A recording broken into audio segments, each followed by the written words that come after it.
بسم الله الرحمن الرحيم إن الحمد لله نحمده ونستعينه ونستغفره ونعوذ بالله من شرور أنفسنا ومن سيئات أعمالنا من يهده الله فلا مضل له ومن يضلل فلا هادي له وأشهد أن لا إله إلا الله وحده لا شريك له وأشهد أن محمدًا عبده ورسوله أما بعد فإن خير الحديث كتاب الله وخير الهدي هدي محمد صلى الله عليه وسلم وشر الأمور محدثاتها وكل محدثة بدعة وكل بدعة ضلالة وكل ضلالة في النار. أعوذ بالله السميع العليم من الشيطان الرجيم. بسم الله الرحمن الرحيم. وإذ أخذ ربك من بني آدم من ظهورهم ذريتهم وأشهدهم على أنفسهم ألست بربكم قالوا بلى شهدنا أن تقولوا يوم القيامة إنا كنا عن هذا غافلين. ہر قسم کی تعریف و توصیف، کبریائی، بڑائی، بزرگی اللہ رب العالمین کے لیے، اور درود و سلام رحمت نازل ہوں تمام انبیاء کرام پر، خصوصاً ہمارے آخری نبی جناب محمد الرسول اللہ صلی اللہ علیہ وآلہ وسلم پر.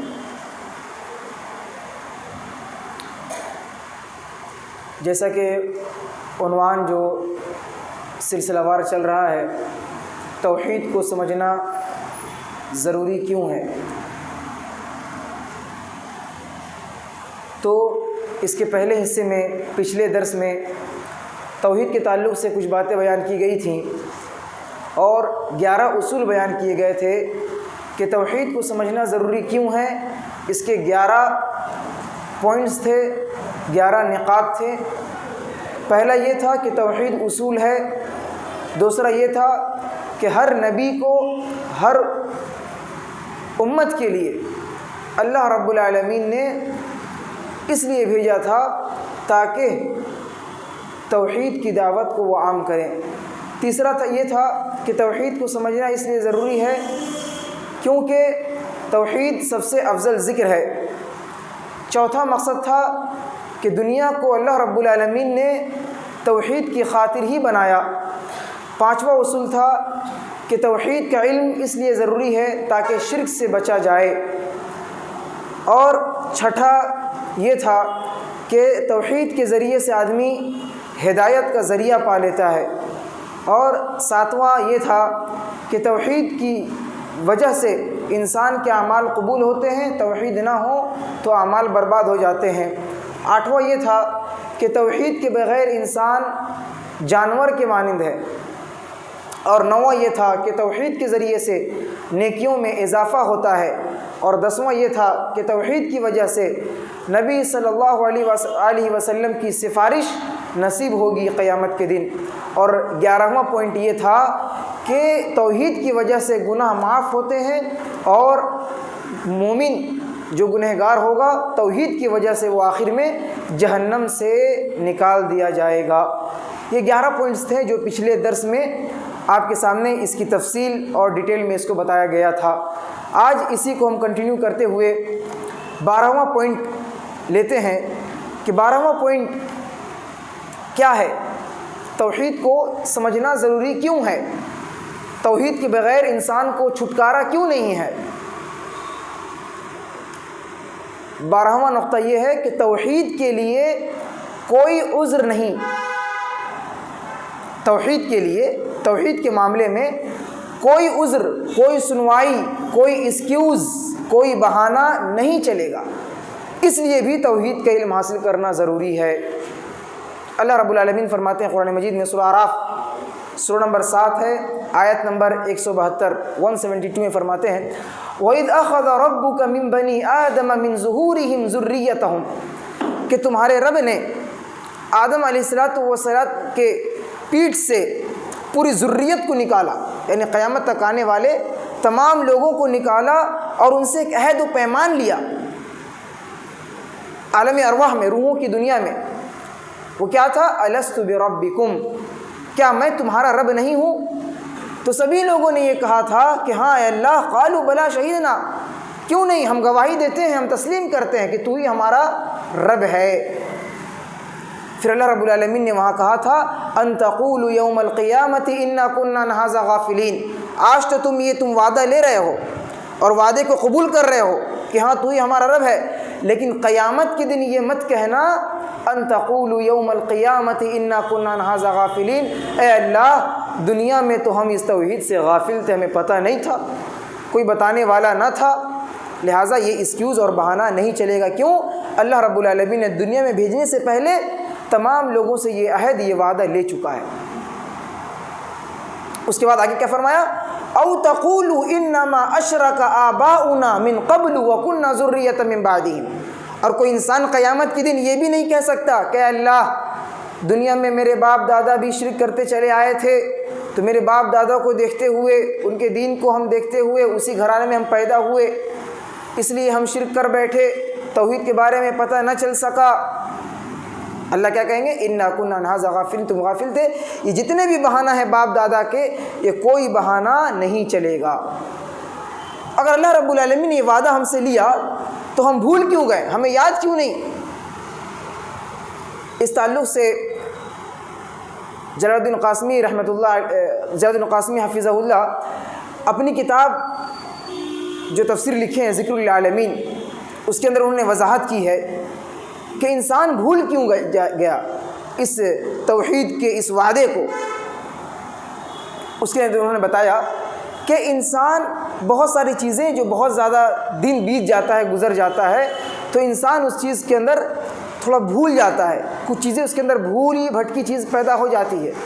لیکن توحید کا معاملہ ایسا ہے کہ انسان کی فطرت میں توحید ہے، اگر اس کو کوئی بتائے یا نہ بتائے، اس کے دل کے اندر اللہ رب العالمین نے جو پیدا کیا ہے اس کو فطرت پہ پیدا کیا ہے، یعنی مسلمان بنا کر پیدا کیا ہے۔ اور توحید کے بارے میں اگر کوئی اسے کچھ بتائے تو اسے فوراً یاد آتا ہے اور وہ سمجھنے کی کوشش کرتا ہے، اور توحید کو سننے کے بعد جو پرانی یاد تھی وہ تازہ ہو جاتی ہے، اور پھر انسان توحید کو قبول کر لیتا ہے، اسلام کو قبول کر لیتا ہے۔ لیکن جو لوگ ہٹ دھرم ہوتے ہیں، اس چیز کو نہیں مانتے، اللہ رب العالمین پر ایمان ہی نہیں رکھتے ہیں، تو ایسے لوگوں کو اللہ رب العالمین پھر ہدایت بھی نہیں دیتا ہے۔ اس لیے ہدایت کا معاملہ اللہ کے ہاتھ میں ہے، جسے چاہتا ہے ہدایت دیتا ہے، جسے چاہتا ہے گمراہ کر دیتا ہے۔ ایک اہم چیز یہاں لوگ سوال کرتے ہیں کہ اللہ رب العالمین نے آدم علیہ السلام کی پیٹھ سے پوری ذریت کو کیسے نکالا قیامت تک آنے والے لوگوں کے لیے؟ ہماری سمجھ میں نہیں آتی یہ بات لوجک کے خلاف ہے کہ کیسے پوری دنیا کے لوگوں کو اللہ نے نکال دیا آدم علیہ السلام کی پیٹھ سے، اور ان سے عہد و پیمان بھی لے لیا، وعدہ لے لیا، یہ قرآن کی جو آیت ہے۔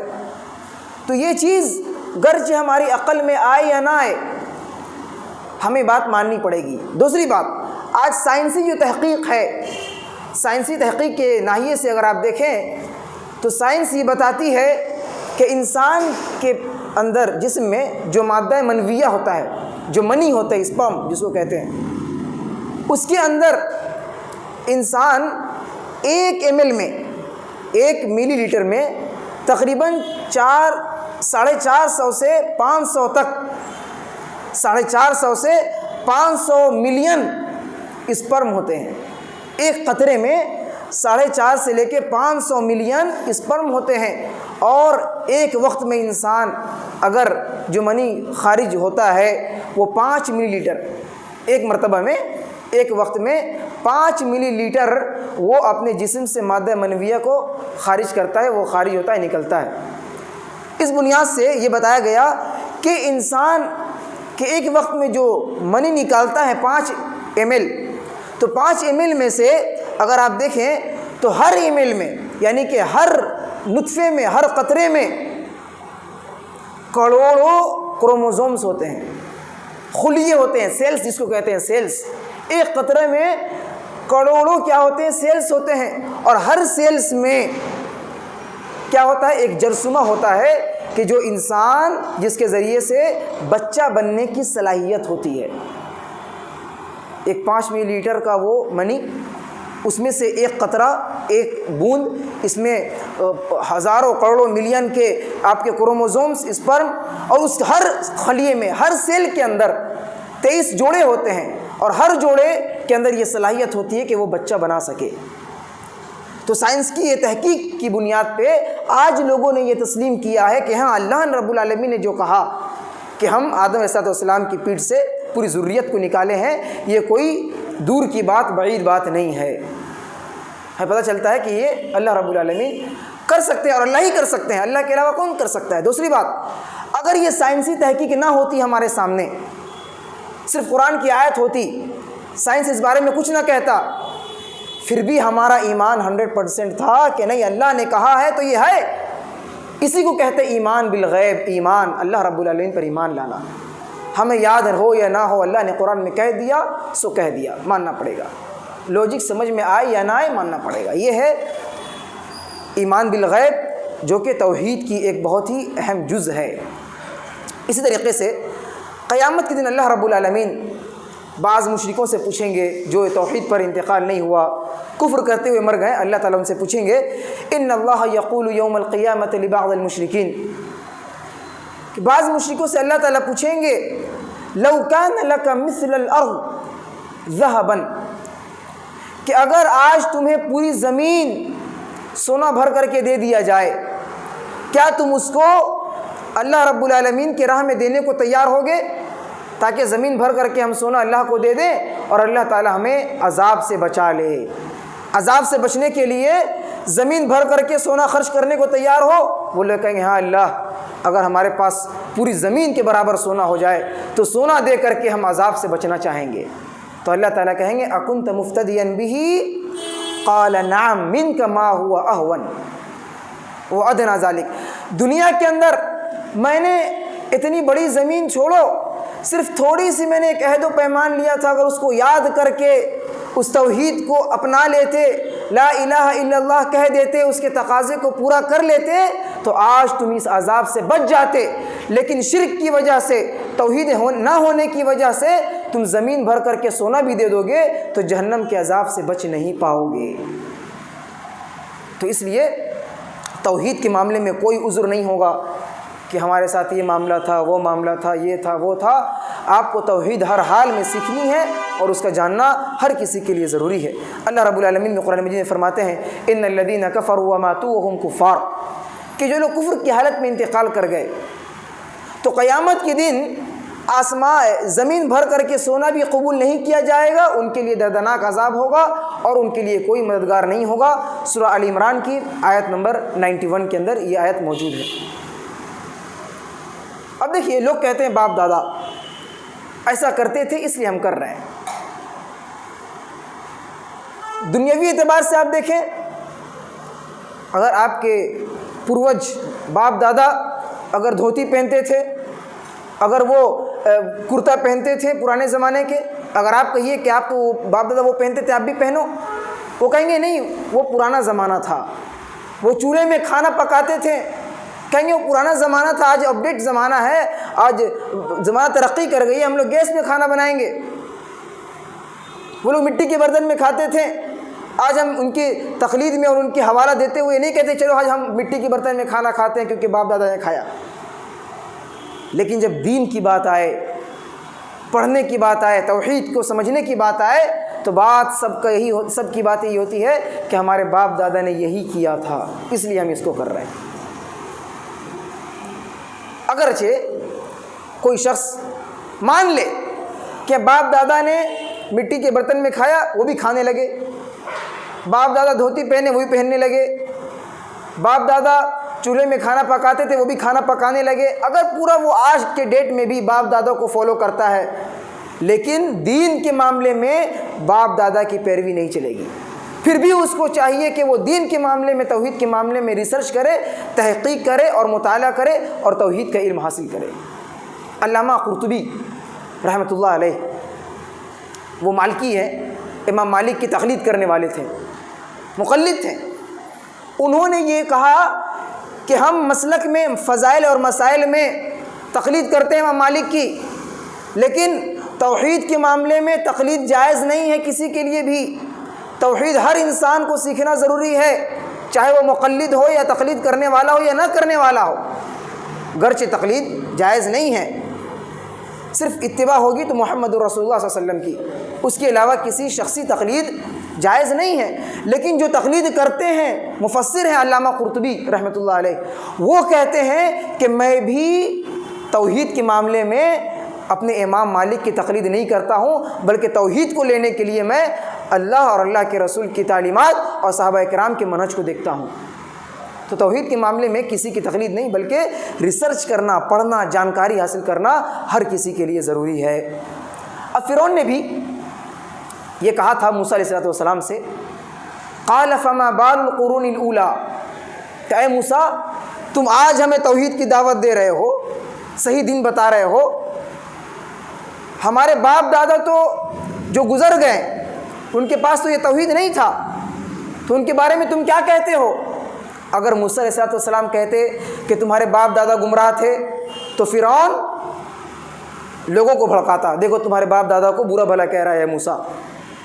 اگر کہتے تمہارے باپ دادا صحیح تھے تو فرعون کہتا ہم بھی تو صحیح ہیں۔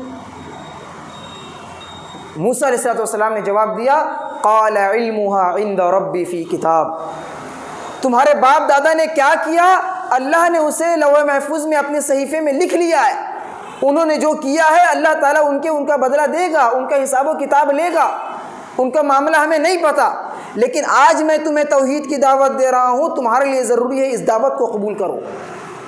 باپ دادا کا حوالہ مت دو، وہ کیا تھے، صحیح تھے، برے تھے، انہوں نے جو کیا انہیں ملے گا، لیکن آج میں تمہیں توحید کی دعوت دے رہا ہوں، اس توحید کو قبول کر لو۔ یہ کتنا بہترین جواب تھا، اور توحید کا پیغام بھی پہنچا دیے اور کوئی فساد اور بگاڑ بھی نہیں ہوا۔ تو ایک داعی کو بڑی حکمت بھرے انداز میں بات کرنی پڑتی ہے۔ اسی طریقے سے اگر انسان توحید کے بارے میں جانکاری حاصل نہیں کرتا ہے، تقلید کر رہا ہے، بس جو سنے وہی بولے، وہی ایمان لے آئے، خود سے پڑھنے کی شوق نہ ہوئی، توفیق نہ ہوئی، پڑھنے کا شوق نہ ہوا، کتنا بڑا خسارہ ہے پتہ ہے آپ کو؟ سمجھیے، قبر کے اندر 3 سوال ہوں گے، من ربک، من نبیک، ما دینک، تمہارا رب کون ہے، تمہارا اور محمد صلی اللہ علیہ وسلم کے بارے میں کیا جانتے ہو، تمہارا دین کیا ہے، یہ 3 سوال ہیں۔ اگر انسان توحید کے بارے میں نہ جانے، لا الہ الا اللہ کو نہ سمجھے، اس پر عمل نہ کر سکے اور اس کے تقاضے کو پورا نہ کرے تو وہ کامیاب نہیں ہوگا۔ حدیث دیکھیے، صحیح بخاری حدیث نمبر 1338، فرشتے پوچھیں گے من ربک، تمہارا رب کون ہے؟ اگر توحید والا ہوگا بتا لے گا ربی اللہ، لیکن اگر توحید والا نہ ہوا، توحید کو نہ جانا، کیا کہے گا؟ کنت اقول ما یقول الناس، میں وہی کہتا تھا دنیا میں جو لوگوں سے سنا کرتا تھا۔ باپ دادا نے جو کہہ دیا، لوگوں نے جو بتا دیا، وہی میں سنتا تھا، اسی پر ہمارا ایمان ہوا، اسی پہ عقیدہ ہوا، بس میں وہی جانتا ہوں اور میں اس کے علاوہ کچھ نہیں جانتا۔ اس کے بعد کوئی سنوا نہیں۔ ایک اندھے اور ایک بہرے اور ایک گونگے، ہر طرح کے فرشتوں کو ان کے اوپر مسلط کر دیا جائے گا اور وہ برچھی سے مار مار کے اسے ہلاک کریں گے، اور اس کی یہ سزا قیامت تک جاری رہے گی۔ کیوں؟ دنیا میں اس نے یہ قبر میں اس نے یہ جواب دیا کہ دنیا میں میں سنا تھا، لوگ کہتے تھے، بس میں اس کو مان لیا، خود سے پڑھا نہیں، خود سے تحقیق نہیں کیا، جانا نہیں کہ توحید کیا ہے۔ تو خود سے جاننا اس لیے بھی ضروری ہے تاکہ قبر کے اندر جو سوال ہوں گے اس کا جواب دے سکیں۔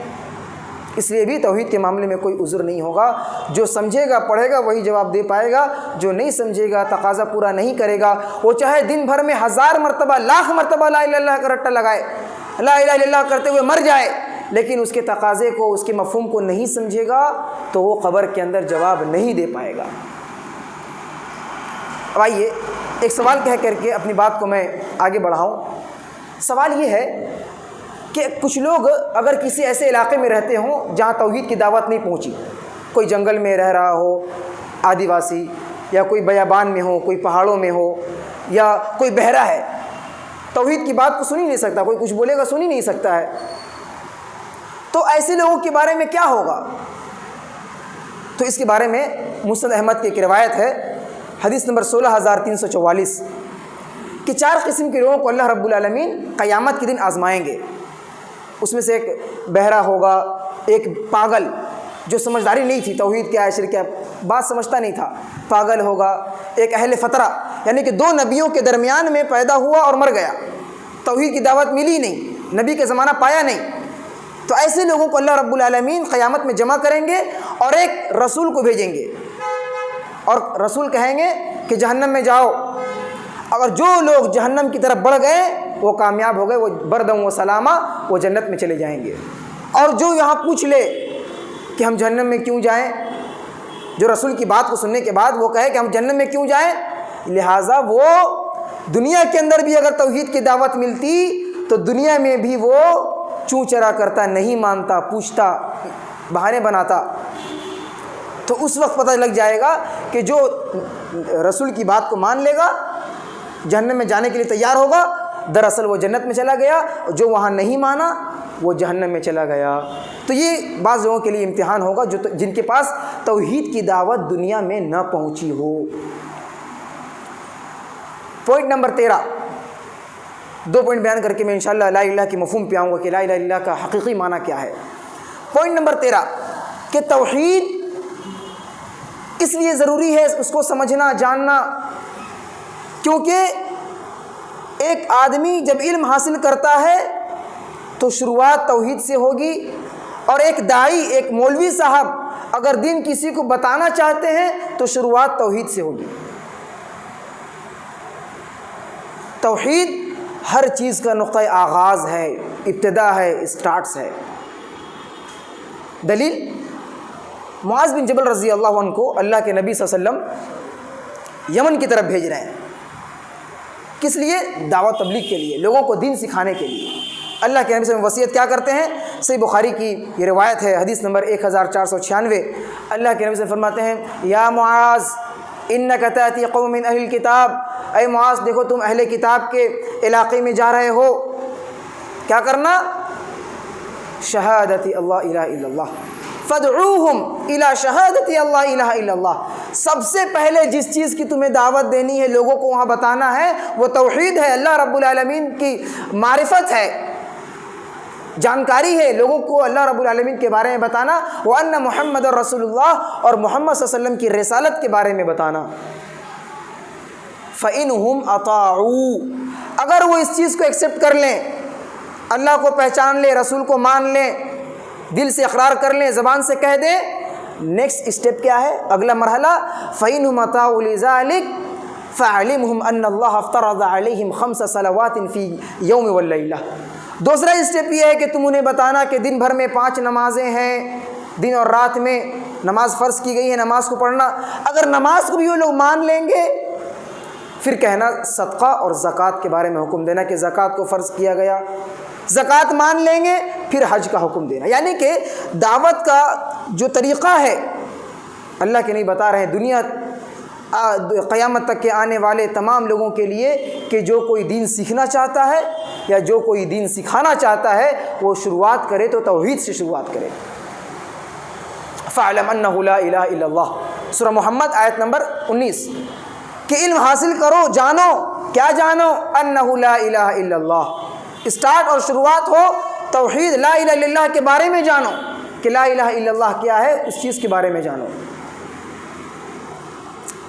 ایک اشکال میں آپ کے سامنے بیان کروں کہ اگر آج دنیا میں جتنے بھی نیک لوگ، متقی، پرہیزگار، جبے قبے، ٹوپی اور بڑی بڑی داڑھی والے اگر وہ دعوت کا کام کرنا چاہ رہے ہیں، کسی کو دین کی طرف بلانا چاہ رہے ہیں، اور اگر وہ توحید کی دعوت نہ دیں، نماز کی طرف لوگوں کو بلائیں، اکثریت دیکھیں مسلمانوں میں سے بہت سی ایک بڑی جماعت ہے کہ لوگوں کو دعوت دیتے ہیں، دین کی دعوت دیتے ہیں، جذبہ ہے، شوق ہے، لیکن شروعات کہاں سے ہوتی ہے کہ آپ ہماری مسجد میں آئیے، نماز پڑھیے، درس ہوگا اور نماز پڑھنے کے لیے آئیے، نماز شروعات کیجیے۔ ایک آدمی اس کے ہاتھ میں داغا بندھا ہوا ہے، گلے میں تعویذ ہے، پیر میں اس کے کڑے بندھے ہوئے ہیں، ہاتھ میں چھلے ہیں، اس کے بارے میں روک تھام نہیں۔ سب سے پہلے اگر شروعات کی جا رہی ہے تو نماز کی طرف آئیے، نماز پڑھیے۔ یہ دعوت منہج سلف سے بھٹکا ہوا ہے، الگ ہے، اللہ کے نبی کے طریقے کے مطابق یہ دعوت نہیں ہے۔ چاہے جتنا آدمی شوق لے لے، جذبہ لے لے، دعوت کا کام کرے، نماز سے شروعات کرے، زکوٰۃ سے شروعات کرے، توحید کو بعد میں رکھے، وہ دعوت کامیاب نہیں ہے اور وہ دعوت صحیح منہج اور صحیح طریقے پر نہیں ہے۔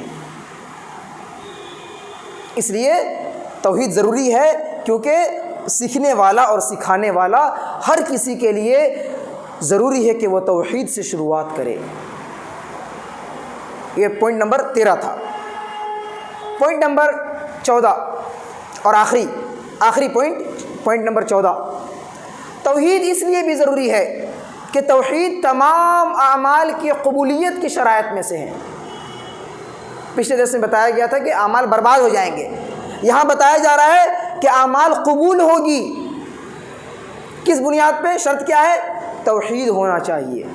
یہاں پر سمجھیے، اور یہاں پر میں توحید کو میں تھوڑا سا کھول رہا ہوں آہستہ آہستہ۔ دیکھیے، توحید کہتے ہیں اخلاص کو۔ اخلاص صرف اللہ کے لیے کوئی نیک کام کرنا، یہ اخلاص ہے، اسی کو کہتے ہیں توحید۔ اس کی 2 قسمیں ہیں، 2 طرح کی ہوتی ہیں اخلاص۔ ایک انسان اپنے دل کے اندر یہ پختہ ارادہ کرے کہ صرف اللہ کے لیے ہی ہونی چاہیے۔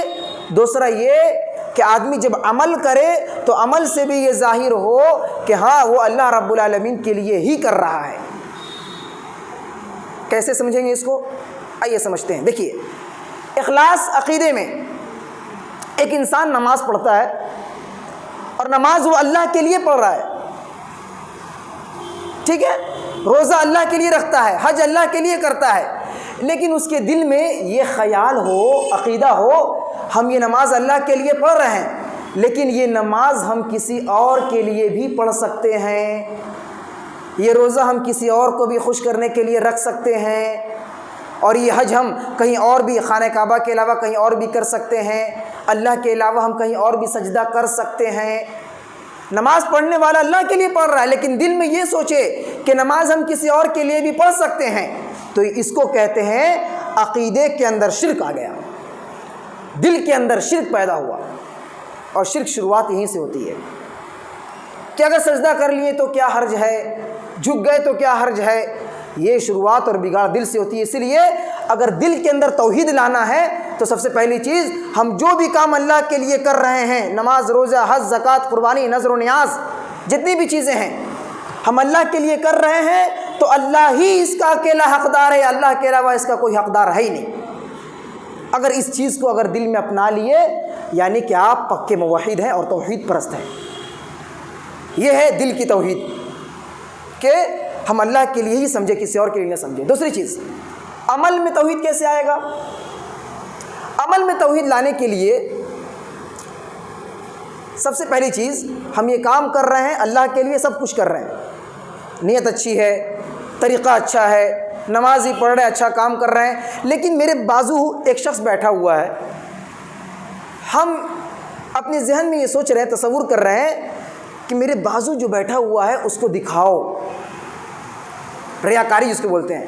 نماز پڑھ رہے ہیں اچھے سے سجا کے بنا کے، تاکہ بغل والے کو یہ لگے، بازو والے کو، بڑا متقی ہے، بڑا نیک ہے، بڑا پرہیزگار ہے، اور یہ سوچے کہ لوگ میری تعریف کریں، لوگ مجھے بڑا سمجھیں، لوگ مجھے ولی اللہ سمجھیں۔ اگر یہ چیز عمل کر رہا ہے اور یہ خیال وسوسہ آ گیا تو اس کو شرک اکبر نہیں بلکہ شرک اصغر کہا جائے گا۔ یہ بھی شرک ہے، کیونکہ اس نے اللہ رب العالمین کے لیے پڑھنی چاہیے تھی، لیکن شیطانی وسوسے کی وجہ سے وہ کیا کر رہا ہے؟ دوسروں کو دکھانا چاہ رہا ہے۔ یہ شرک اصغر ہے۔ جب بھی ایسا معاملہ ہو تو کیا کرے انسان؟ فوراً اعوذ باللہ پڑھ کر کے بائیں طرف تھوکے 3 مرتبہ، اور پھر یہ کہ اللہ میں تیرے لیے ہی پڑھ رہا ہوں، کسی کو دکھانے کے لیے نہیں۔ دل میں یہ گمان رکھے، یہ سوچے، اور شیطان کے رفع دفع کرے، اور پھر نماز کو وہ کنٹینیو جاری رکھے۔ تو یہ شرک کیا ہے؟ شرک اصغر۔ من صلی یرائی فقد اشرک، کہ جس نے دکھاوے کے لیے نماز پڑھی اس نے شرک کیا، اور یہ شرک ان قسموں میں سے آئے گا جو شرک کیا ہے؟ یہ شرک اصغر میں سے ہے۔ لیکن یہ نماز کو اگر غیر اللہ کے لیے پڑھا جاتا تو وہ شرک اکبر میں ہوتا، لیکن نماز اللہ کے لیے پڑھ رہے ہیں، نیت میں خلل آ گئی ہے، اس لیے اس کو شرک اصغر کہا جاتا ہے۔ یہ تھا عقیدے میں اور عمل میں توحید اس طرح آتا ہے۔ اب جب یہ چیز انسان کے اندر آ جائے، عمل میں بھی، عقیدے میں بھی توحید آ گیا، اب فائدہ دیکھیے اس کا کتنا بڑا فائدہ دیکھیے۔ ایک فلم اسٹار ہے، بزنس مین ہے، سوشل ورکر ہے، لوگوں کی خدمت کرنے والا ہے، اپنے آنکھوں کو کڈنیوں کو ڈونیٹ کرنے والا ہے، بڑے بڑے اچھے اچھے کام کرنے والا ہے، غریبوں مسکینوں سماج کا بیواؤں یتیموں کا خیال کرنے والا ہے، سب کچھ ہے، بہت اچھے اچھے کام ہیں، لیکن عقیدے میں عمل میں یہ توحید نہیں ہے، پورا کا پورا عمل بیکار اور برباد ہے۔ لیکن اگر عقیدے میں توحید، عمل میں توحید ہے، بڑے بڑے کام نہیں کر پاتا ہے، نہیں کر رہا ہے، مجبوری ہے، کمزوری ہے، ذریعہ نہیں ہے، اسباب نہیں ہے، قلت ہے، لیکن توحید ہے، توحید ہونے کے بعد اگر وہ ایک کھجور اللہ رب العالمین کے راہ میں صدقہ نکال رہا ہے، اللہ کے لیے خرچ کر رہا ہے، اللہ رب العالمین اس ایک کھجور کو پہاڑ کے مانند بنا دیتے ہیں۔ کس وجہ سے؟ توحید کی برکت سے، کیونکہ عقیدے میں اور عمل میں توحید ہے اس کا، تو ایک کھجور کو بھی اللہ رب العالمین پہاڑ بنا دیتے ہیں۔ کیا دلیل؟ صحیح بخاری کتاب الزکوٰۃ حدیث نمبر 1410 کہ جو بندہ توحید کے بعد پاکیزہ مال سے ایک کھجور صدقہ کرتا ہے، اللہ تعالیٰ داہنے ہاتھ سے کھجور کو قبول کرتے ہیں اور اس کی پرورش کرتے ہیں، جس طریقے سے یربی احدکم فلوہ حتی تکون مثل الجبل، جس طریقے سے تم بچھڑے کو کیا کرتے ہو، اس کو پالتے ہو، اسے پوستے ہو، اسے بڑا کرتے ہو، اللہ تعالیٰ تمہاری کی کھجور کو اس کو اپنے پاس رکھتا ہے، اسے پالتا ہے، پوستا ہے، یہاں تک کہ اس کھجور کو پہاڑ کے مانند بنا دیتا ہے، اور قیامت کے دن پہاڑ کے مانند بنا کر ایک کھجور کو بدلہ لیں گے۔ تو یہ کیا ہے؟ عقیدے میں اور عمل میں توحید کا فائدہ ہے کہ اللہ رب العالمین اعمال قبول کریں گے، اور اعمال بڑے مقدار میں قبول کر کے اسے دیں گے، اسے لوٹائیں گے۔ یہ توحید کا ایک بہت ہی بڑا فائدہ ہے۔ اسی طریقے سے ایک روایت دیکھیں، انس بن مالک رضی اللہ عنہ راوی حدیث ہے، وہ کہتے ہیں کہ ایک آدمی اللہ کے نبی صلی اللہ علیہ وسلم کے پاس آیا اور آ کے پوچھا، این ابی یا رسول اللہ صلی اللہ علیہ وسلم، اے اللہ کے نبی میرے ابو کہاں ہیں؟ میرے ابو کہاں ہیں؟ وہ انتقال کر چکے ہیں، وہ جنت میں ہیں کہ جہنم میں ہیں؟ چونکہ ان کے والد شرک پر ان کا انتقال ہوا تھا، توحید پر ان کا انتقال نہیں ہوا تھا، لیکن نیک تھے، اچھے تھے، ہر چیز میں اچھے تھے، توحید ان کے پاس نہیں تھا۔ اللہ کے نبی صلی اللہ علیہ وسلم نے فرمایا، ان اباک فی النار، تمہارے ابو جہنم میں ہیں۔ وہ آدمی رونے لگا، فلما قف ودعاہ، اب آدمی روتے واپس جانے لگا۔ اللہ کے نبی صلی اللہ علیہ وسلم سے بلایا، ادھر آؤ۔ جب وہ آیا، اللہ کے نبی صلی اللہ علیہ وسلم نے فرمایا، ان ابی و اباک کلاہما فی النار، کہ رونے کی بات نہیں ہے، سنو، میرے باپ اور تمہارے باپ دونوں جہنم میں ہیں۔ نبی صلی اللہ علیہ وسلم اس آدمی کو بلا کے کہہ رہے ہیں کہ میرے باپ اور تمہارے باپ دونوں جہنم میں ہیں۔ صحیح مسلم کی حدیث نمبر 203 کے اندر یہ حدیث موجود ہے۔ اللہ کے نبی کہہ رہے ہیں کہ میرے والد اور تمہارے والد دونوں جہنم میں ہیں، کیونکہ دونوں کے پاس شرک تھا، توحید نہیں تھا، اچھے تو تھے لیکن توحید نہیں تھا، اس وجہ سے بھی توحید ضروری ہے۔ یہ آپ کے سامنے 14 پوائنٹس تھے، توحید کو سمجھنا ضروری کیوں ہے۔ اب آئیے ہم اسی چیز کو ہم لا الہ الا اللہ جو کلمہ توحید ہے، اس کو ہم تھوڑا سا ڈیپلی دیکھتے ہیں اور تھوڑا سا ڈیٹیل میں دیکھ کر کے اپنی بات کو میں ختم کر دوں گا۔ سب سے پہلی چیز، لا الہ الا اللہ کو کیسے سمجھیں؟ دو پہلو، لا الہ ایک، الا اللہ دوسرا پہلو۔ اب سمجھیے گا، لا الہ کوئی معبود نہیں، یہ کیا ہے؟ نیگیٹو جملہ ہے، نیگیٹو یعنی کہ منفی میں نفی ہے کہ کوئی معبود ہے ہی نہیں پوری دنیا میں۔ پہلے اس کو ماننا ہوگا کہ کوئی معبود ہے ہی نہیں، اس کے بعد جب پورے دنیا میں جتنے بھی معبودان باطل ہے سب کا انکار ہو گیا، اس کے بعد دوسرا رکن آتا ہے الا اللہ، سوائے اللہ رب العالمین کے۔ اور دوسرے جملے کے اندر پوزیٹیو ہے، یعنی کہ معبود ہے تو صرف اور صرف اللہ تعالیٰ ہے۔ پہلے جملے میں نیگیٹو، دوسرے جملے میں پوزیٹیو۔ ان دو کو ذریعے سے ہم دیکھیے سمجھتے ہیں کوئی معبود نہیں ہے سوائے اللہ کے۔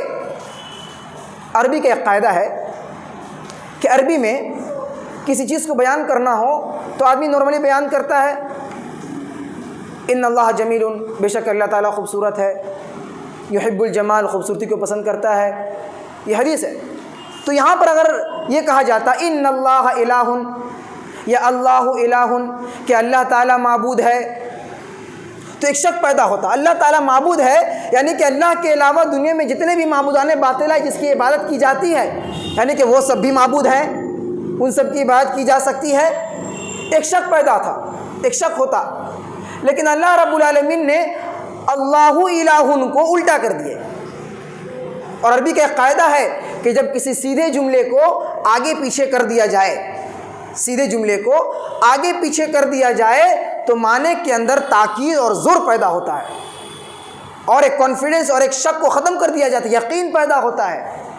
تو اللہ الہ کر کے نہیں بلکہ اللہ رب العالمین نے نفی کے ساتھ لا الہ، کوئی معبود ہے ہی نہیں الا اللہ، سوائے اللہ کے، تو جملے کو آگے اور پیچھے کر کر کے یہ تاکید کیا گیا کہ اللہ رب العالمین کے علاوہ دنیا میں کوئی معبود ہے ہی نہیں۔ تو ہے ہی نہیں کا معنی کہاں سے آ رہا ہے؟ جملے کو جو عربی زبان میں آگے پیچھے کیا گیا، مقدم اور مؤخر کیا گیا، تو اس وجہ سے مثال کے طور پر سیدھا جملہ کیا ہے؟ نعبد ایاک، نعبد نستعین ایاک، نعبد ہم عبادت کرتے ہیں ایاک تیری، نستعین ہم مدد مانگتے ہیں، مدد طلب کرتے ہیں ایاک تجھ سے، یہ سیدھا جملہ ہے۔ لیکن اللہ رب العالمین نے اس کو بھی آگے پیچھے کیا، ایاک نعبد و ایاک نستعین، ایاک جو بعد میں تھا اس کو پہلے لایا گیا، کیوں؟ تاکید پیدا کرنے کے لیے کہ اللہ ہم تیری ہی عبادت کرتے ہیں، اے اللہ ہم تجھ ہی سے مدد مانگتے ہیں، تاکہ شرک کا جو شائبہ ہے، اللہ کے علاوہ جتنے معبودان باطلہ ہیں جس کی عبادت کی جا رہی ہے، سب کی نفی کر دی جائے، سب کو باطل مانا جائے، سب کو رد کر دیا جائے۔ اس وجہ سے بھی جملے میں آگے اور پیچھے لا کر کے ایک تاکید پیدا کیا گیا، لا الہ الا اللہ، اللہ رب العالمین کے سوا کوئی معبود نہیں۔ اگر اس تفصیل کو اگر کوئی جان لے، پڑھے اور پھر اس کے بعد تقاضے کو پورا کرے تو وہ کبھی شرک نہیں کرے گا۔ اتنی باریکی سے اللہ رب العالمین اپنے بندوں کو سمجھانا چاہ رہے ہیں، اس لیے عربی سمجھ کر کے عربی کو پڑھنا مزہ ہی الگ ہوتا ہے، سمجھنے کا مفہوم ہی الگ ہوتا ہے۔ اس لیے آگے دیکھیں اللہ رب العالمین نے قرآن مجید میں فرمایا وَإِلَٰهُكُمْ إِلَٰهٌ وَاحِدٌ، اور تمہارا معبود الہ واحد، ایک معبود ہے۔ ٹھیک، اب تفسیر اللہ رب العالمین نے آگے کیا فوراً، ایک معبود کون ہے؟ لا الہ الا هو الرحمن الرحیم، ایک معبود وہ ہے جس کے سوا کوئی معبود نہیں، وہ رحمان اور وہ رحیم ہے۔ یعنی کہ یہاں بھی جو شک تھا ایک معبود ہے، کون ہے؟ اللہ رب العالمین نے رحمان اور رحیم اپنی صفت لا کر کے یہ بتایا کہ ایک معبود ہے اور ایک معبود صرف اللہ ہی ہے، اللہ کے علاوہ کوئی دوسرا معبود نہیں ہے۔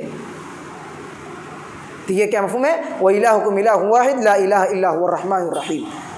اب دیکھیں ابراہیم علیہ السلام نے کیا فرمایا اپنے قوم والوں سے، وَإِذْ قَالَ إِبْرَاهِيمُ لِأَبِيهِ وَقَوْمِهِ، دیکھیں توحید کو اب سمجھیے، وَإِذْ قَالَ إِبْرَاهِيمُ لِأَبِيهِ وَقَوْمِهِ إِنَّنِي بَرَاءٌ مِّمَّا تَعْبُدُونَ إِلَّا الَّذِي فَطَرَنِي فَإِنَّهُ سَيَهْدِينِ، کہ جب ابراہیم علیہ السلام نے اپنے باپ سے اور اپنے قوم والوں سے کہا کہ تم لوگ جس چیز کی عبادت کرتے ہو میں تمام سے برات کا اعلان کرتا ہوں، میں کسی کو نہیں مانتا ہوں، سب سے میں الگ تھلگ ہوں، إِلَّا الَّذِي فَطَرَنِي فَإِنَّهُ سَيَهْدِينِ، میں صرف اسی کی عبادت کرتا ہوں جس نے مجھے پیدا کیا ہے اور وہی مجھے سیدھا راستہ دکھا دے گا۔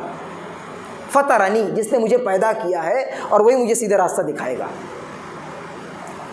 یعنی کہ اگر توحید زندگی میں لانا ہے تو پہلے تمام معبودان باطلہ کا انکار کرنا ہوگا، جیسا کہ ابراہیم علیہ السلام نے یہ کیا۔ اس کے بعد کہا الا الذی فطرنی، مجھے ہدایت وہی دے گا جس نے مجھے پیدا کیا ہے اور میں اسی کی عبادت کرتا ہوں۔ تو یہاں بھی کیا ہے؟ نفی اور اثبات، پہلے نفی کیا سب تمام کا، اس کے بعد اثبات کیا۔ اس کے بعد سورہ یاسین میں اللہ رب العالمین نے فرمایا آیت نمبر 22 اور 23 میں اَأَتَّخِذُ مِن دُونِهِ آلِهَةً إِن يُرِدْنِ الرَّحْمَٰنُ، اللہ تعالیٰ ایک آدمی کا واقعہ بیان کر رہے ہیں کہ وہ آدمی، وہ شخص، اس کو لوگوں نے کہا کہ تم ایک اللہ کی عبادت کرتے ہو، اللہ کے علاوہ اتنے سارے معبود ہیں، اس کی عبادت کرو. تو وہ آدمی کیا جواب دیتا ہے؟ اتخذ من دونہ آلہۃ ان یردنی الرحمن بضر لا تغنی عنی شفاعتہم، کہ کیا میں اللہ رب العالمین کو چھوڑ کر ان تمام کو اپنا معبود سمجھ لوں، ان کی عبادت کروں؟ اگر اللہ مجھے تکلیف دینا چاہے تو کیا یہ سب مل کر کے مجھے بچا سکتے ہیں؟ نہیں بچا سکتے. ولا ينقذون، کوئی فائدہ نہیں پہنچا سکتے اور نہ ہی یہ مجھے بچا سکتے ہیں. اس لیے میں صرف اور صرف اللہ تعالیٰ کی ہی عبادت کرتا ہوں. اسی طریقے سے صرف زبان سے کہہ دینا لا الہ الا اللہ یہ کافی نہیں ہے. فرعون نے بھی کہا تھا لا الہ الا الذی آمنت بہ بنو اسرائیل وانا من المسلمین، جب ڈوبنے لگا تھا. یہ الگ مسئلہ ہے کہ اس وقت ڈوبتے وقت، مرتے وقت اگر کوئی لا الہ الا اللہ کہہ دے فرشتے کو دیکھنے کے بعد تب قبول نہیں ہوتا، لیکن اس نے بھی لا الہ الا اللہ کہا تھا زبان سے. تو صرف لا الہ الا اللہ کہہ دینا کافی نہیں ہے، بلکہ اس کے جو تقاضے ہیں، اس کے بارے میں جو ریکوائرمنٹ ہے، جو طلب ہے، مطلوبہ چیزیں ہیں، اس کو اپنانا اور اس پر عمل کرنا ضروری ہے. دیکھیں کسی شاعر نے کیا خوب کہا ہے کہ زبان سے کہہ بھی دیا لا الہ الا اللہ تو کیا حاصل، زبان سے کہہ بھی دیا لا الہ الا اللہ تو کیا حاصل، دل و نگاہ مسلمان نہیں تو کچھ بھی نہیں. تو عملی زندگی میں بھی لا الہ الا اللہ کو لانا پڑے گا، تب جا کر کے حقیقی معنوں میں ہم مسلمان ہوں گے اور پکے توحید والے ہوں گے. اب اسی طریقے سے نبی اکرم صلی اللہ علیہ وسلم جب دعوت دیے توحید کی اور کفار مشرکین کو دین بتائے، توحید بتائے، تو کفار مشرکین سمجھ گئے تھے کہ یہ نبی، یہ محمد ہمیں کس چیز کے بارے میں بتا رہا ہے، یہ کیا چیز چاہتا ہے. اجعل الآلہۃ الہا واحدا، کیا یہ اتنے سارے معبودوں کو چھوڑ کر کے ایک معبود اللہ رب العالمین کی طرف یہ لانا چاہتا ہے؟ ان ھذا لشیء عجاب، یہ بہت ہی عجیب چیز ہے. کیونکہ کفار و مشرکین سمجھ گئے تھے، وہ عربی جاننے والے تھے، اچھے عربی جانتے تھے، وہ سمجھ گئے تھے کہ اگر ہم اللہ کو اللہ مان لیے، اکیلا مان لیے، تنہا مان لیے اور اس کی عبادت ہم کرنے لگے، لا الہ الا اللہ پڑھ لیے، تو جتنے بھی دیوی دیوتا، جتنے بھی بت ہے خانہ کعبہ میں، جتنے بھی اولیاء صالحین فرشتے جس کو پکارتے تھے، سب کا انکار کرنا پڑے گا، سب کو چھوڑنا پڑے گا. اس لیے انہوں نے اس توحید کو، اس کلمے کو قبول نہیں کیا. کتنی بڑی چیز یہ محمد مطالبہ کر رہا ہے، سب کو چھوڑ دو، ایک اللہ کو مانو. لیکن آج افسوس کے ساتھ کہنا پڑتا ہے اس لا الہ الا اللہ کے مفہوم کو جو کفار و مشرکین سمجھے تھے، آج کے بھولے بھالے بغیر پڑھے ہوئے انجانے جو مسلمان ہیں، مسلمان اس کلمہ توحید کو سمجھ نہیں پائے. زبان سے کہہ دیے لا الہ الا اللہ، لیکن عمل میں اور تمام اعمال میں، افعال میں شرک موجود ہے، شرک پایا جاتا ہے. آئیے ہم چند نقاط میں ہم یہ دیکھتے ہیں کہ لا الہ الا اللہ میں کیا چیز آتی ہے اور الا اللہ میں کیا چیز آتی ہے. لا الہ میں چند چیزیں ہیں. سب سے پہلی چیز لات اور عزا، درخت، شجر، حجر، جس کو لوگ اللہ کے علاوہ معبود بنا لیے تھے. درخت ہے، شجر ہے، حجر ہے، سورج ہے، چاند ہے، ستارے، سیارے، جس کو جو اچھا لگتا تھا وہ اس کو اپنا رب مان کر کے عبادت کرتا تھا. اللہ رب العالمین نے فرمایا وَمِنْ آيَاتِهِ اللَّيْلُ وَالنَّهَارُ وَالشَّمْسُ وَالْقَمَرُ لَا تَسْجُدُوا لِلشَّمْسِ وَلَا لِلْقَمَرِ، کہ آسمان، سورج، ستارے، اس کی جو گردش ہے، یہ سب اللہ کی نشانیاں ہیں، تم ان کو سجدہ مت کرو، ان کو اپنا رب نہ بناؤ. وَاسْجُدُوا لِلَّهِ، صرف اللہ رب العالمین کے لیے سجدہ کرو، اللہ کو اپنا معبود بناؤ. ان کنتم ایاہ تعبدون، اگر تم واقعی اللہ کی عبادت کرنے والے ہو، واقعی تم اللہ کو مانتے ہو، تو اسی کو سجدہ کرو، اس کے علاوہ ان لوگوں کو نہ کرو. اس کے علاوہ لات تھے، عزا تھے اور منات. افرأیتم اللات والعزا ومنات الثالثۃ الاخری، سورہ نجم میں اللہ نے کہا کہ لات، عزا، منات اور ود، سوا، یغوث، جس کو یہ لوگ یہ کرتے ہیں، پکارتے ہیں، عبادت کرتے ہیں، ان سب کا بھی انکار کیا جائے. اسی طریقے سے اولیاء اور صالحین، ان کو بھی کیا کرتے تھے لوگ؟ رب بنائے ہوئے تھے۔ اللہ رب العالمین نے فرمایا وَلَا يَأْمُرَكُمْ أَن تَتَّخِذُوا الْمَلَائِكَةَ وَالنَّبِيِّينَ أَرْبَابًا، اللہ رب العالمین تمہیں حکم نہیں دیتا کہ کسی فرشتے کو اپنا رب بنا لو، کسی فرشتے کو اپنا رب بنا لو، اللہ یہ حکم نہیں دیتا۔ سورہ ال عمران کی آیت نمبر 80 ہے أَيَأْمُرُكُمْ بِالْكُفْرِ بَعْدَ إِذْ أَنْتُمْ مُسْلِمُونَ، کیا اللہ تعالیٰ تمہیں مسلمان بنانے کے بعد کسی اور کو رب بنانے کو کہے گا؟ ضرور، ہرگز اللہ رب العالمین ایسا کبھی نہیں کہے گا۔ اس کے بعد اولیاء کو بھی لوگ کیا کرتے تھے؟ معبود، بزرگان دین جو گزر گئے نیک لوگ تھے، ود، سوا، یغوث، یعوق، تو ان کو بھی کفار و مشرکین کیا کرتے تھے؟ پکارتے تھے۔ اللہ رب العالمین نے اس کا نقشہ کھینچا سورہ اسراء میں، آیت نمبر 57 ہے، 57 ہے، اولئک الذین یدعون یبتغون الی ربہم الوسیلہ، کہ یہ لوگ جن اولیاء کو، جن بزرگ لوگوں کو پکار رہے ہیں ان کے مرنے کے بعد، یبتغون الی ربہم الوسیلہ، جن کو یہ لوگ پکار رہے ہیں وہ خود اللہ رب العالمین سے اجر کی امید رکھتے ہیں، وہ خود اللہ رب العالمین کے عذاب سے ڈرتے ہیں، وہ خود اللہ رب العالمین کی رحمت کی امید چاہتے ہیں۔ یعنی کہ لوگ جس کو پکار رہے ہیں وہ خود اللہ رب العالمین سے چاہتا ہے کہ اللہ میرا بھلا کر دے، اللہ میرا بیڑا پار لگا دے، اللہ اپنی رحمت میں شامل کر دے، اللہ اپنے عذاب سے بچا لے، وہ خود اس پریشانی میں ہے اور لوگ ان کو پکار رہے ہیں۔ ان عذاب ربک کان محذورا، تو اس لیے بھی کہ جو لوگ سفارشی کے طور پر ہی اگر پکاریں، کسی بھی طور پر اگر پکاریں، اللہ رب العالمین نے کہا کہ جس کو یہ لوگ پکار رہے ہیں وہ خود اللہ رب العالمین سے امید رکھے ہوئے ہیں۔ ایک انسان کے پاس جب نوکری نہ ہو اور دوسرا شخص اس کو آگے کہے مجھے نوکری دلائیے، وہ خود پریشان ہے، اس کو خود نوکری چاہیے، اس کو نوکری مل نہیں رہی ہے، وہ دوسرے کو کہاں سے نوکری لا کر دے گا؟ تو اس بنیاد پہ اللہ رب العالمین نے کہا کہ ان تمام لوگوں کو جو پکار رہے ہو نہ پکارو، صرف اور صرف اللہ رب العالمین کو پکارو۔ جواب کیا آتا ہے؟ ان کو ہم پکارتے نہیں ہیں، ان کی ہم عبادت نہیں کر رہے، بلکہ ہم ایک ذریعہ اور ایک وسیلہ لگاتے ہیں تاکہ ہم اللہ رب العالمین تک پہنچ جائیں۔ ہم گنہگار ہیں، اللہ تک ہم ڈائریکٹ نہیں پہنچ سکتے، وہ اولیاء تھے، صالحین تھے، نیک تھے، ہم ان سے کہیں گے تو اللہ رب العالمین تک ہمیں پہنچا دیں گے۔ 99% یہی ہوتا ہے کہ ہم وسیلہ لگاتے ہیں۔ سب سے پہلی بات یاد رکھیں، اور مثال کیا دیا جاتا ہے کہ چھت پہ چڑھنے کے لیے جس طرح سیڑھی کی ضرورت ہے تو اوپر جانے کے لیے کسی ذریعہ اور وسیلے کی ضرورت ہے۔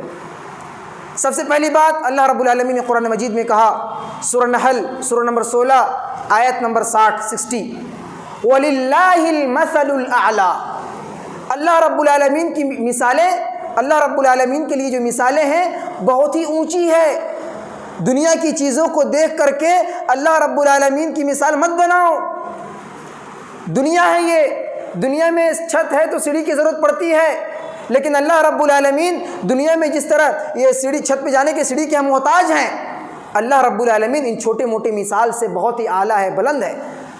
دنیا کی کسی چیز سے، کسی بڑی چیز سے، کسی بھی چیز سے اللہ رب العالمین کو تشبیہ نہیں دی جا سکتی، برابری نہیں دیا جا سکتا کہ ہمیں سیڑھی کی ضرورت ہے تو اللہ تعالیٰ پہنچنے کے لیے بھی ہم کی اس کی ضرورت ہے، نہیں۔ پہلی بات۔ دوسری بات کیا؟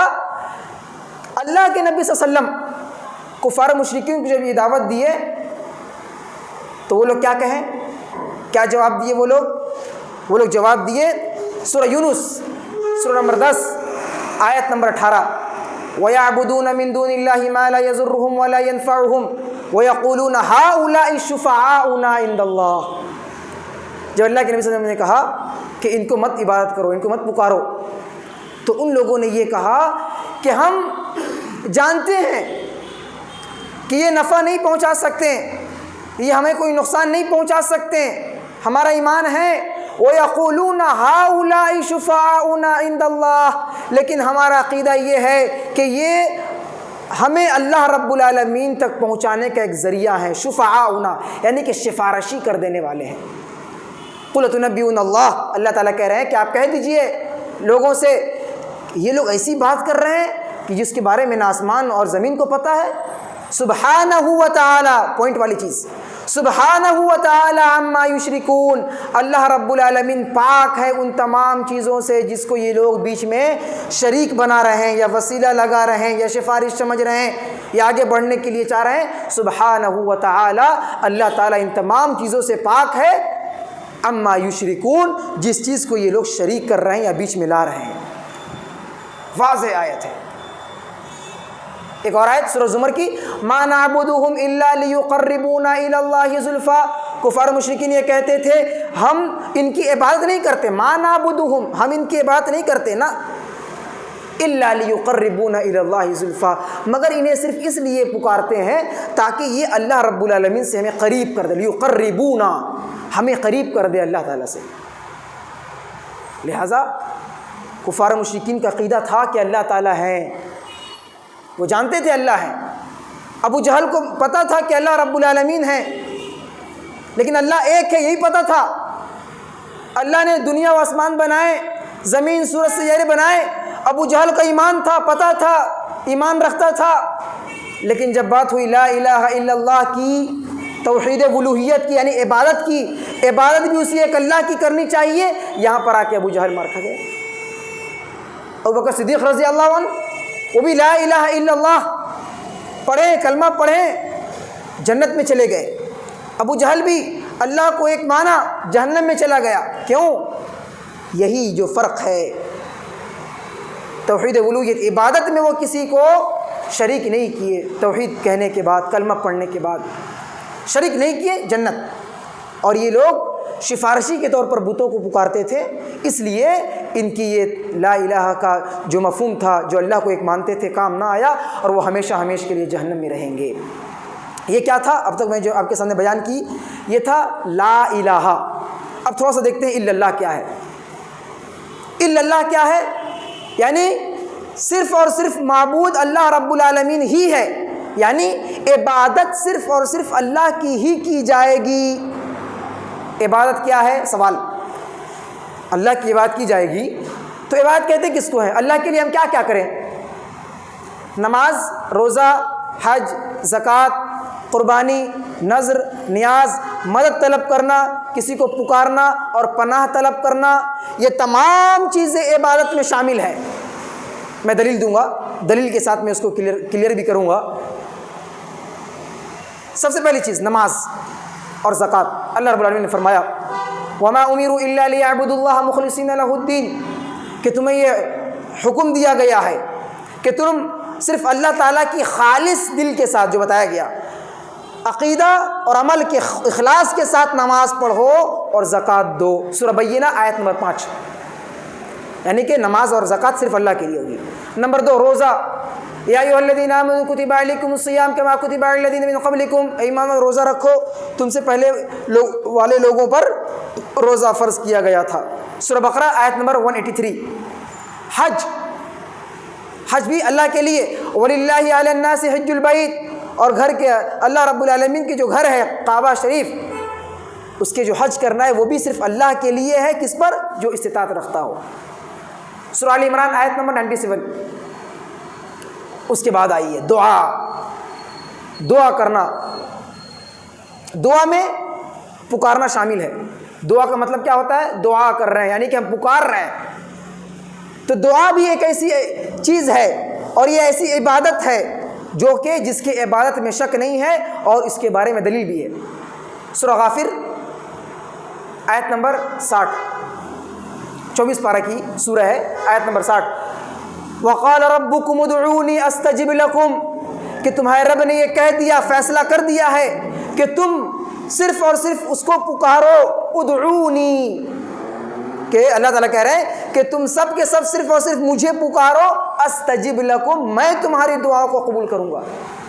ان الذین یستکبرون عن عبادتی، اور جو میری عبادت سے تکبر کرے گا، ابھی تو دعا کا ذکر تھا، اللہ نے کہا کہ آگے جو میری عبادت سے تکبر کرے گا، یعنی کہ جو دعا نہیں مانگے گا۔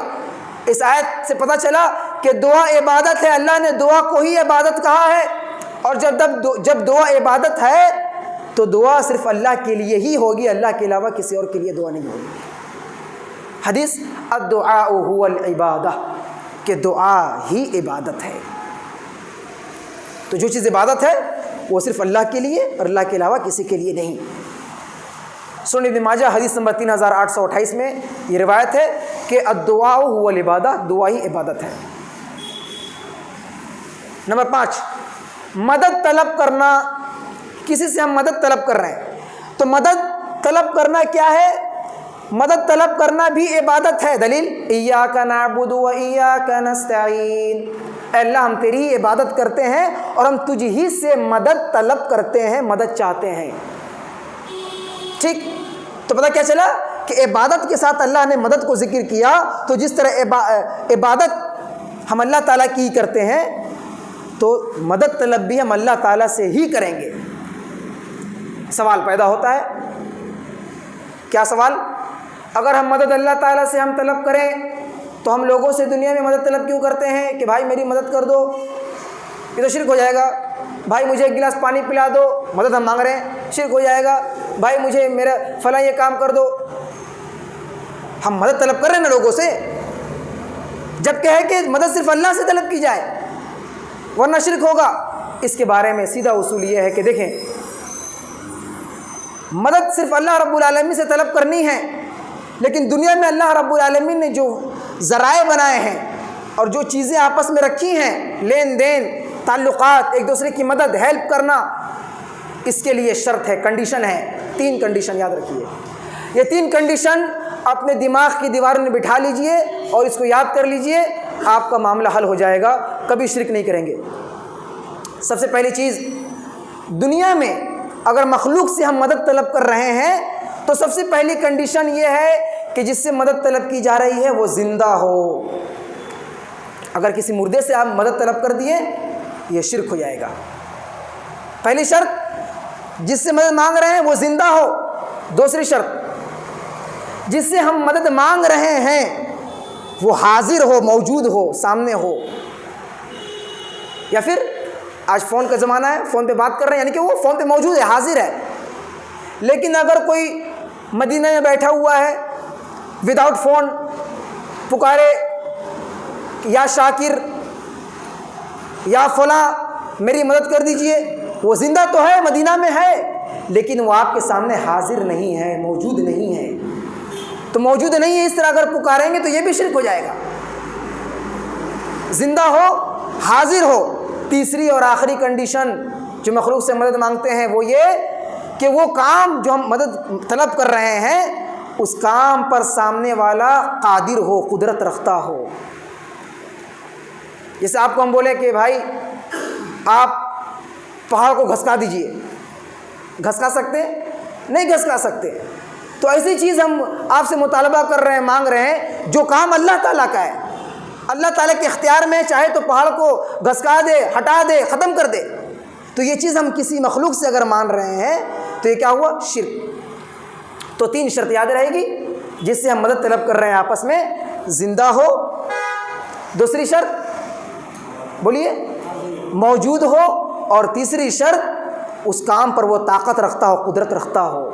یہ 3 شرط اگر پائی گئی تو دنیا میں آپ لوگوں سے، مخلوق سے مدد طلب کر سکتے ہیں، لیکن اس کے علاوہ جو بھی مدد طلب کرنے کے ذرائع ہیں، چیزیں، وہ صرف اور صرف اللہ رب العالمین کے لیے ہے۔ آگے، پناہ طلب کرنا صرف اللہ تعالیٰ سے۔ دلیل اعوذ باللہ من الشیطان الرجیم، اے اللہ میں تیری پناہ میں آتا ہوں شیطان مردود سے، تو مجھے بچا لے۔ فقل ربی اعوذ بک من ہمزات الشیاطین، جنات ہمارے پاس حاضر ہو، آ کے پریشان کرے، میں اس سے پناہ مانگتا ہوں، تو جنات سے بچائے رکھ۔ قل اعوذ بفلق ہے، قل اعوذ بالناس ہے، جادو، جن اور ٹوٹکے اور جتنے بھی ہوتے ہیں ان تمام کی توڑ کا علاج معوذتین، یعنی کہ اللہ رب العالمین سے ہم پناہ طلب کر رہے ہیں کہ تمام شر، مصیبت، آفات سے تو محفوظ رکھنے والا ہے، پناہ طلب کر رہے ہیں۔ لیکن اگر دنیا میں کوئی انسان کسی کو پناہ دے، مخلوق کو پناہ دے، اور کوئی کہ بھائی مجھے بچاؤ، مجھے بچاؤ، مجھے پناہ میں لے لو، کیا چیز ہے وہ؟ وہی چیز آ جائے گا۔ زندہ ہو، ٹھیک ہے، زندہ بھی ہو اور پھر موجود بھی ہو اور پھر اس پر طاقت بھی رکھتا ہو۔ لیکن اگر انسان بسا اوقات، آدمی تو مدد تو کر سکتا ہے، طاقت تو رکھے گا، الگ بات ہے کہ وہ ہار جائے، مدد نہ کر سکے، مار کھا جائے، الٹا بچانے کے الٹا مار کھا گیا، لیکن وہ مقابلے کا تو ہے، مخلوق تو ہے، تو اس بنیاد پر یہ تینوں شرط یہاں بھی لاگو ہوگا۔ نمبر 7، قربانی بھی عبادت ہے، اور قربانی بھی صرف اللہ کے لیے ہی ہوگی، اللہ کے علاوہ کسی اور کے لیے نہیں ہوگی۔ دلیل کیا ہے؟ انا اعطیناک الکوثر فصل لربک وانحر، ان شانک فصل لربک وانحر، جو یہ آیت ہے کہ تم اپنے رب کے لیے نماز پڑھو، اپنے رب کے لیے قربانی کرو۔ اللہ رب العالمین نے نماز کو قربانی کے ساتھ ملا دیا اور یہ بتایا کہ جس طرح نماز عبادت ہے اسی طرح قربانی بھی عبادت ہے۔ تو جس طرح نماز اللہ کے لیے ہی پڑھی جائے گی، اس کی قربانی بھی اللہ کے لیے ہی کی جائے گی۔ ایک اور جگہ فرمایا سورہ انعام آیت نمبر 162 162، قل ان صلاتی ونسکی ومحیای ومماتی للہ رب العالمین، اے نبی صلی اللہ علیہ وسلم آپ لوگوں سے کہہ دیجئے میری نماز، میری قربانی، میرا جینا، میرا مرنا، ایز ہول لائف، پوری زندگی اللہ رب العالمین کے لیے ہی ہے۔ یہاں بھی نماز کے ساتھ قربانی کو لا کر بتایا گیا کہ قربانی بھی ہوگی تو اللہ رب العالمین کے نام پر ہی ہوگی، کسی اور کے در پہ یا کسی ولی اللہ کے نام پہ یا کسی ولی اللہ کو خوش کرنے کے لیے یا کسی کو پریشان کرنے کے لیے۔ بس اوقات یہ جو مسئلہ ہے بڑا کرٹیکل مسئلہ ہے۔ کیسے کہ انسان اگر کسی کو پریشان کرنا ہو، مجھے آپ کو ستانا ہے، تو ہم کسی ایسے شخص کے پاس جائیں گے جو جنات کا دوست ہے، یعنی کہ جادوگر ہے، ہاں جادوگر کے پاس گئے، اور وہ جو ہے جادوگر، ہر جادوگر کا دوستی ہوتا ہے جنات سے، اور جادوگر آدمی اسی وقت بنے گا جب وہ شرک کرے گا، جب تک شرک نہیں کرے گا جادوگر نہیں بن سکتا۔ تو کیا کرے گا وہ جادوگر؟ بولے گا کہ اس کو کہو کہ فلاں دن کالا مرغا لے کر آئے اور میرے پاس لا کر قربانی کرے، کالا بکرا وہ لوگ کالا ہی مانگیں گے کیونکہ جنات کالے ہوتے ہیں، ان کا سایہ بھی کالا ہوتا ہے، تو جو چیز طلب کرتے ہیں کالا، اندھیرا جنات کو پسند ہے، اندھیرا پسند ہے، لائٹ پسند نہیں کرتے۔ یہ تجربہ بھی میں بہت سارا ہوا ہے، اس لیے وہ کیا کہتے ہیں کالا مرغا لاؤ، کالا بکرا لاؤ اور ذبح کرو تاکہ تمہارا کام ہو جائے۔ تو یہ چیز بھی اگر کر رہے ہیں، کوئی ذبح کر رہا ہے، یہ شرک ہے۔ عام دنوں میں کرے، قربانی کے دن کرے، اگر ذبح کرے تو کیا ہوگا؟ صرف اور صرف اللہ رب العالمین کے نام پہ بسم اللہ اللہ اکبر۔ دوسری بات ایک چیز یاد رکھیں کہ قربانی ایسی جگہ پہ کی جائے جو عام جگہ ہو، یا پھر کہنے کا مقصد یہ ہے کہ ایسا نہ ہو کہ پچھلے زمانے میں فلاں صاحب کی قبر ہے وہاں پر، اور قبر تھی ابھی وہ مٹ چکی ہے، تو ہم فلاں کی قبر پہ لے جا کر کے قربانی کریں، یا فلاں پہلے کے زمانے میں کوئی یہ تھا، لوگ عقیدت رکھتے تھے درخت کے پاس اور درخت سے عقیدت لیتے تھے، وہاں پر لے آ کر قربانی کرے۔ نہیں، قربانی اللہ کے نام پہ ہو، اور کوئی خاص ایسی جگہ نہ ہو جو غیر اللہ کے نام سے مشہور ہو، ایسی جگہ بھی نہ ہو جو غیر اللہ کے نام سے مشہور ہو۔ یہ دو چیزیں قربانی کے تعلق سے یاد رکھیں، یہ دو کنڈیشن ہیں۔ نمبر 9 اور دو باقی ہے 9 10۔ نمبر 9، امید بھی صرف اور صرف اللہ رب العالمین سے ہی کی جائے گی۔ لیکن ہم دل میں امید رکھتے ہیں، بھائی ہم کو آپ سے بڑا امید ہے، آپ میرا یہ کام کر دیجئے گا۔ امید لگاتے ہیں لوگوں سے، آپ سے امید ہے، آپ سے یہ امید ہے ہمیں۔ پھر بولتا ہے آپ سے امید نہیں تھی، آپ نے ایسا کیا ہے نا۔ تو یہ امید ہم جو مخلوق سے کر رہے ہیں، اس کے اندر کیا ہے؟ انسان اس امید میں کیا ہے؟ وہ قادر نہیں ہے۔ مثال کے طور پر سمجھیے، پہلے آیت دیکھتے ہیں، فَمَنْ كَانَ يَرْجُو لِقَاءَ رَبِّهِ فَلْيَعْمَلْ عَمَلًا صَالِحًا، کہ جو اپنے رب سے یہ امید رکھتا ہے، کیا چیز کی؟ ملنے کی، ملاقات کی۔ جو اپنے رب سے ملاقات کی امید رکھتا ہے، اسے چاہیے کہ وہ اچھے اعمال کرے اور شرک ہرگز نہ کرے۔ ایک آدمی، ہم آپ سے یہ امید رکھے ہیں کہ آپ ہمیں جنت دیجئے گا، اور یہ امید جنت دینا کس کے اختیار میں؟ صرف اللہ رب العالمین کے اختیار میں۔ اب اس چیز کو ہم کسی مخلوق سے مانگ رہے ہیں، شرک ہو جائے گا، کیونکہ جنت دینے پر وہ قادر نہیں ہے۔ تو ایسی چیز کی ہم امید لگائیں جس پر وہ قدرت ہو، طاقت ہو، ایسی چیز کی امید لگائیں جس پر وہ طاقت ہو، کام کر سکتا ہو۔ ایسی چیز کی امید نہ لگائیں جس کو وہ کر ہی نہ سکتا ہو۔ جنت وغیرہ دے دینا، جہنم سے بچا لینا، سفارش کر دینا، ہاں سفارش، یہ چیز کیا ہے؟ ہم ان سے امید لگائے ہوئے ہیں، لیکن یہ امید شرک میں شامل ہو جائے گا، کیونکہ یہ تمام کام جس سے ہم امید لگائے ہوئے ہیں، یہ تمام کام صرف اور صرف اللہ تعالیٰ ہی کر سکتا ہے۔ یہ کیا ہوا؟ امید صرف اللہ سے ہونی چاہیے۔ اور لوگوں سے کب ہوگی؟ جب لوگ اس کے بارے میں طاقت رکھتے ہوں گے، تب لوگوں سے امید کی جا سکتی ہے۔ لاسٹ آخری پوائنٹ، بھروسہ کرنا۔ آخری پوائنٹ کیا ہے؟ اور بہت ہی اہم پوائنٹ ہے، اس کو تھوڑا سا دھیان دیں۔ بھروسہ کرنا، وَعَلَى اللَّهِ فَتَوَكَّلُوا إِن كُنتُم مُؤْمِنِينَ، کہ اگر تم مومن ہو، مسلمان ہو، توحید والے ہو، تو تمہیں چاہیے کہ تم اللہ تعالیٰ پر ہی بھروسہ کرو۔ یہاں بھی کیا ہوا؟ آگے پیچھے کیا گیا، وَعَلَى اللَّهِ فَلْيَتَوَكَّلُوا، ہوتا کیا؟ يَتَوَكَّلُوا، بھروسہ کرو علی اللہ، اللہ رب العالمین پر، لیکن الٹا کیا گیا، وَعَلَى اللَّهِ فَلْيَتَوَكَّلِ الْمُؤْمِنُونَ، کہ بھروسہ صرف اور صرف اللہ رب العالمین پر ہی ہونی چاہیے، اللہ کے علاوہ کسی اور پر بھروسہ نہیں ہونی چاہیے۔ یہاں بھی وہی چیز، بھروسہ اور توکل مخلوق سے اگر ہم کر رہے ہیں تو وہ مخلوق اس پر قادر ہو، اگر طاقت نہیں رکھتا ہے تو یہ بھروسہ کیا ہوگا؟ شرک ہو جائے گا۔ مثال کے طور پر کوئی تعویذ پہنا ہے، یہ اہم موضوع ہے، کوئی تعویذ پہنا ہے، یا ہاتھ میں کوئی دھاگا پہنا ہو، اور پیر میں کوئی کڑا یا کوئی بھی چیز ایسی چیز، یا کمر میں کچھ کالے دھاگے لال دھاگے باندھا ہو، کوئی بھی چیز، اور باندھا کیوں ہے؟ مقصد یہ ہوتا ہے کہ یہ چیز جب تک میرے پاس رہے گی بھوت شیطان سے ہم بچے رہیں گے، یہ چیز جب تک میرے پاس رہے گی خیر و برکت میرے پاس رہے گی، اگر جہاں ہم یہ اتاریں بس شیطان کا حملہ شروع، بھوت دھر لے گا، شیطان دھر لے گا۔ یہ عقیدہ اور کانسیپٹ کیا ہوا کہ یہ چیز جو اختیار تھا اللہ رب العالمین کا، کہ اللہ تعالیٰ کے حکم سے، اللہ کی مرضی سے، اللہ کی مشیت سے جن چاہے جس کو پریشان کرے، اللہ رب العالمین کے حکم سے کس جن کو کس کے پاس جانا ہے، نہیں جانا ہے، پریشان کرنا ہے، نہیں کرنا ہے، فائدہ دینا ہے، نقصان دینا ہے، کیا کرنا ہے، نہیں کرنا، اللہ کے اختیار میں ہے۔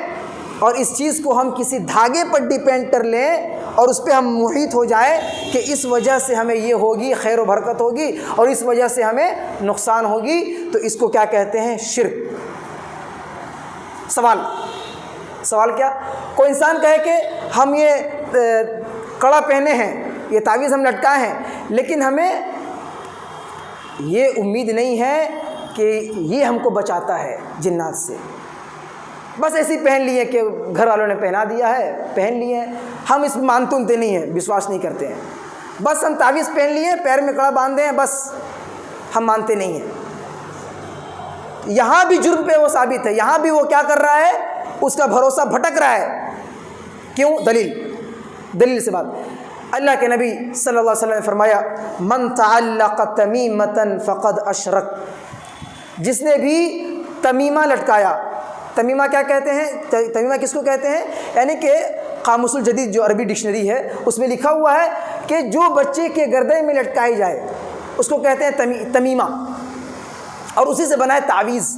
من تعلق تمیمۃ فقد اشرک۔ دوسری روایت میں اللہ کے نے فرمایا، سنن ترمذی کی روایت حدیث نمبر 2072 کہ من تعلق تمیمۃ فقد اشرک، کہ جو کوئی تعویذ لٹکاتا ہے اس نے شرک کیا۔ پہلی بات۔ دوسری بات بولے کہ ہم بھروسہ نہیں کرتے ہیں، اس پہ نہیں مانتے ہیں، بھائی لٹکائے ہوئے ہیں، اس کی دلیل من تعلق شیئا وکل الیہ، وہی حدیث سنن ترمذی حدیث نمبر 20 اور 72، کہ جو شخص کوئی چیز لٹکاتا ہے وہ مانے یا مانے اس کا بھروسہ اس کا اوپر ہو جاتا ہے۔ اس لیے کوئی یہ کہے کہ ہم نہیں مانتے ہیں تو نہیں چلے گا، آپ کو اتارنا پڑے گا۔ کیوں؟ کیونکہ جو انسان جو چیز لٹکاتا ہے اس کا اس پر بھروسہ ہو جاتا ہے اور بھروسہ اس پر کر لیا جاتا ہے، اور اسی کا۔ اور ایک صحابی ہیں حذیفہ رضی اللہ عنہ، کسی بیمار کے پاس ملنے گئے، دیکھا کہ بیمار پہ مریض ہے، گلے میں تعویذ ہے، انہوں نے کاٹ کر کے پھینک دیا۔ البدایہ والنہایہ میں ہے، امام ابن کثیر نے ذکر کیا ہے، اور انہوں نے فرمایا لو مت علیک لا صلاۃ علیک، اگر تو تعویذ پہنے کی حالت میں مر جاتا تو تیرے جنازہ کی نماز میں نہیں پڑھتا، تو تعویذ پہنا تھا، اس سے مر جاتا تو میں تیری نماز جنازہ نہیں پڑھتا، کیونکہ تو نے شرک کیا تھا، شرک کی حالت میں تھا۔